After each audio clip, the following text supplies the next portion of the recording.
Hi, I'm Oni, and I'm part of two IIT alumni who post daily videos on math and physics on our YouTube channel, Mathophy. Let's get started with our JEE problem. So today's sums will be about transient current, that means the growth and decay of current in different types of circuits. So the first question says that the circuit is given here.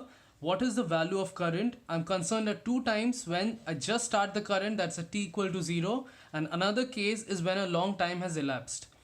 Now in such a circuit, when you have L and R, the thing you need to know is at the start of the current, when the current is suddenly increasing, the inductance provides the maximum back EMF.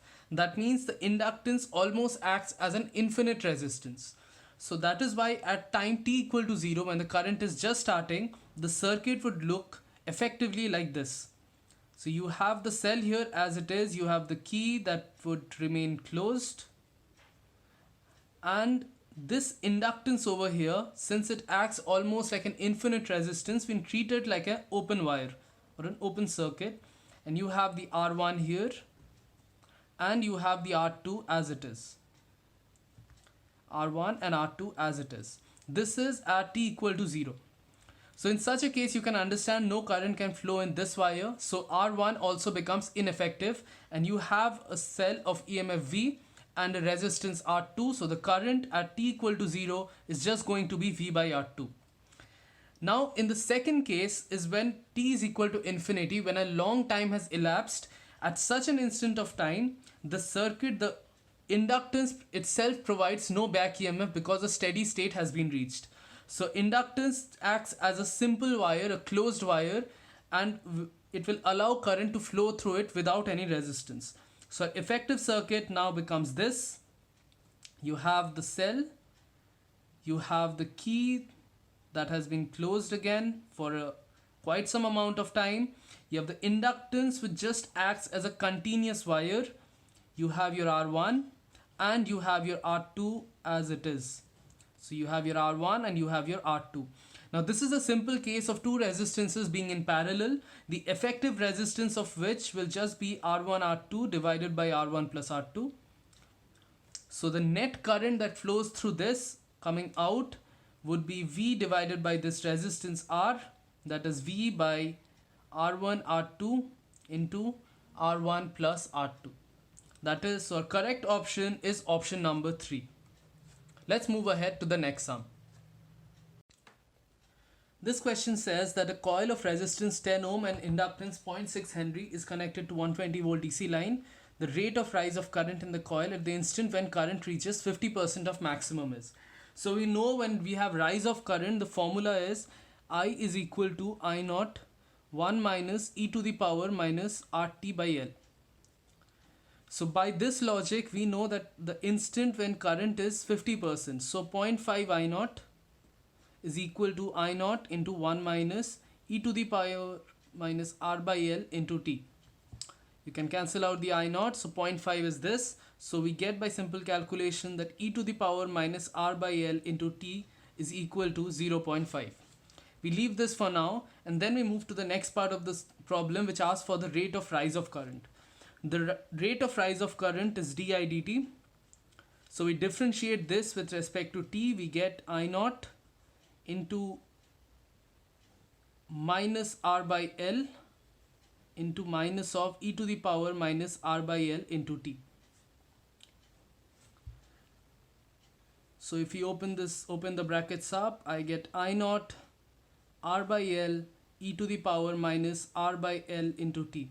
Now we have already found that at that time instant t, e to the power minus R by L into t was 0.5. So we put that in here. So I naught R by L into 0.5. Again, I naught is just equal to the maximum voltage divided by the resistance. And we also put the values of the resistances and the inductance in. So I naught is 120 divided by the resistance 10 ohms multiplied with this R by L. R is again 10 ohms divided by the L, that is 0.6 Henry. So we put that in here into the 0.5 that came from back here. Cancel out the resistances. This goes with 200 into 0.5, that gives me 100 ampere per second. So correct option is option number 3. Let's move ahead to the next sum. This is a slightly more complicated sum that involves a number of steps, so we'll be going through that one after the other. So this gives an arrangement like this, and they ask you for the potential drop across this inductance. The values of resistances and EMFs are given. So first step that we do in proceeding with this kind of sum is first we find what is the maximum current possible through this. So the maximum current possible would be at t equal to infinity, and where we would treat this as R1 and this as R2, and we would ignore the presence of L because it would be a closed circuit like we did in the first sum. So in such a case, the maximum current coming out of the cell would be given by the EMF E, that is 12 volt, divided by R1 R2 divided by R1 by R2. So R1 R2 is 2 into 2 into 2 plus 2, that you can cancel out, and you would just be getting 12 amperes. So that is the maximum amount of current coming out at a later instant of time. So of this 12 amperes, 6 amperes will go in this part of the branch and 6 amperes will go in this branch because they are equal resistances. So the maximum current possible through this inductance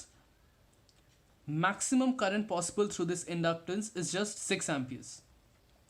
Now we can move ahead. We know that the current will slowly increase gradually by this relation, I is equal to I naught 1 minus e to the power minus r by L into t, like we did in the previous sum. Now the EMF across any inductance at any instant of time is given by minus L di of dt. We can ignore the negative sign, this comes from Lenz's law. So we need to put the values of L and differentiate this I. If we do that, we get L into the di dt would be giving us an I naught into e to the power minus r by L into t, and you would get another factor of r by L because this comes out. I can cancel out the L's. So I have I naught into r into e to the power minus r by L into t. So I put the values. I naught we know is 6 amperes, r is 2 ohms, e to the power minus r again is 2 divided by the inductance L is 400 millihenry, or we can put it as 0.4 into t. We multiply everything in, you have 12 into e to the power minus 2 by 0.4 is 5 into t. So our correct option is option number 2. So this is about transient circuits. Next day we'll do further transient circuits with capacitances as well. I'll see you again in the next video.